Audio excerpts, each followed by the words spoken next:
Palavrinha, dia 25 de junho de 89. Eu fui habituado a uma ideia, fui educado em menino, etc, etc, numa família. Eu preciso notar que isso é uma coisa de tempo muito antigo, né? Família, pode imaginar, meus avós, meus pais, meus avós, com que idade estariam hoje? Cento e muitos anos. Portanto, isso remonta a um ambiente muito antigo. Mas uma família onde havia muitas discussões entre duas espécies de pessoas. Uns eram católicos e outros eram ateus. Então saiu discussões, batalhas. Eram batalhas que no fundo tinham certa cordialidade, quer dizer, terminada a discussão, voltavam a boa paz. Depois nunca dizia desaforo um para o outro, batalhas de gente educada. Mas eram batalhas. Então esses problemas de fé, igreja, etc., princípio de autoridade na matéria política, ou liberdade, cada um faz o que quer, etc. E depois, na igreja, autoridade, o Papa, sobre todos os outros, supremo, sacrossanto, mandando em todos, indicando a hora certa do pensamento humano, no relógio infalível de sua mente, que não pode errar, porque Deus ampara contra o erro. Eu achava o suprassumo do magnífico e do bem ordenado. Quando eu fiquei mais velho um pouco, a essa simpatia se juntou uma adesão racional, que o menino não tem uma adesão racional como a razão do menino, né? Mas mais tarde, refletindo, eu via isto, que eu muitas vezes errava, e que, portanto, eu não encontraria um caminho certo só pela minha cabeça. E que eu queria encontrar um caminho certo, custe que custe, porque eu não sou um cretino. Eu quero acertar com o meu passo. Bem, e como é que eu podia me arranjar nessa situação? Ou tinha um guia infalível, apoiado por Deus, para me guiar, e era o Papa, ou se eu não tinha esse guia infalível, era um outro cego guiando esse cego, porque ele é um homem como eu e acabava errando e pensando besteira como eu. Bem, e portanto era preciso ter uma confiança inteira no Papa ou cair na completa descrença de tudo, no achincalhe de tudo, que é mais ou menos como vive muita gente aí. Vocês devem conhecer gente aí que anda assim ao léu, como um cego pode andar assim num campo, num campo raso. Assim também anda muita gente por aí que não sabe nem onde vai, nem por que pensa, nem o que quer, nem nada, anda como tontos. Bom, e daí eu compreender que a peça-chave de toda a ordem humana e a linha reta para chegar ao céu estava no papado. Então o entusiasmo sem limites pelo papado e pelo dom que Deus deu aos homens quando nosso Jesus Cristo instituiu o papado. Quando Nosso Senhor perguntou a Pedro: Pedro, tu me amas? Ele disse: amo. Nosso Senhor perguntou a ele segunda vez: Pedro, tu me amas? Ele disse: meu Senhor, eu amo. Perguntou terceira vez: Pedro, tu me amas? São Pedro, caloroso, disse: vós sabeis, Senhor, que eu vos amo. Nosso Senhor, então, deu a resposta soleníssima: Pedro, tu és pedra. Jogando com a palavra Pedro, né? Petrus, Petra. Pedro, tu és pedra, e sobre essa pedra edificarei minha igreja. E as portas do inferno, quer dizer, o poder de Satanás, não prevalecerão contra ela, não a vencerão, né? Isso tudo eu achava uma coisa, o supra-sumo, e acho. E quero, quando chegar o momento de minha morte, achar mais do que nunca em minha vida, estar persuadido disso. Agora, mais velho ainda, eu compreendi o seguinte, que nós devemos reconhecer no Papa o poder que nosso Jesus Cristo deu a ele. E não devemos reconhecer um poder maior do que o que nosso Senhor Jesus Cristo deu a ele. Sobretudo, não devemos reconhecer nele um poder menor do que nosso Jesus Cristo deu a ele. Nós devemos ver o papado como Jesus Cristo fez. Nós não podemos modelar um papado segundo nossa cabeça. Nós temos que ver o que nosso Jesus Cristo fez é bem feito. Porque aquele era infalível no sentido pleno da palavra. Era homem-deus, incapaz de errar, perfeito em tudo quanto fizesse.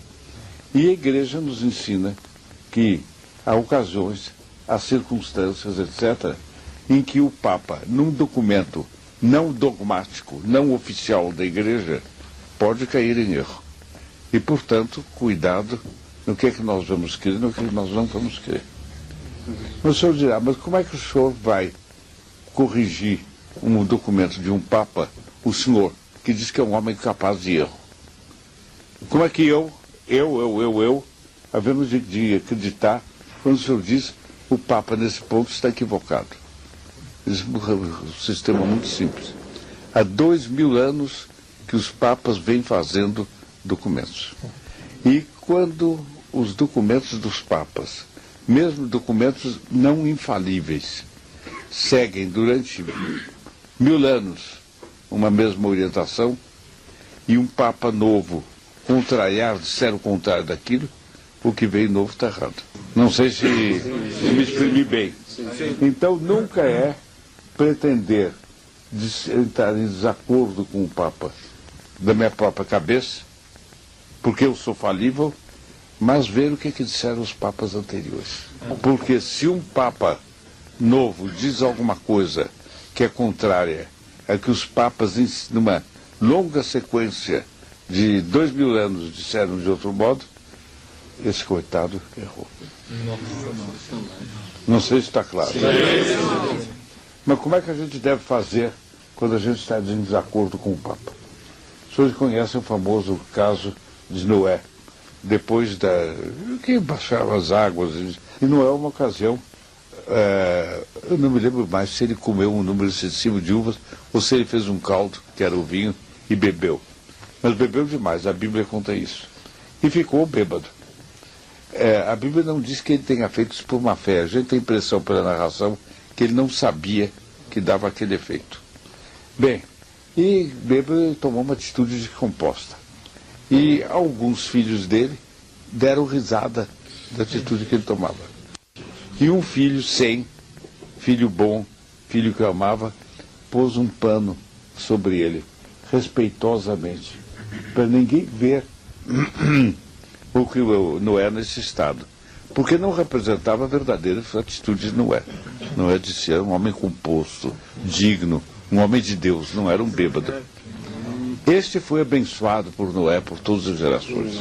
Quando nós temos a desgraça de ver que um Papa não age de acordo com os ensinamentos dos seus antecessores, nós não devemos estar olhando e olhando e olhando, e depois comentando. Nós devemos dizer, infelizmente foi isto.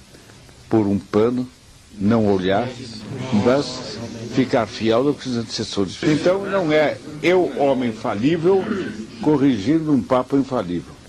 Há pontos em que um Papa, de acordo com a doutrina da Igreja, pode errar, e não é em tudo quanto ele diz que se exerce a infalibilidade, e nós só dizemos que não estamos de acordo com um Papa quando ele está de desacordo com seus antecessores.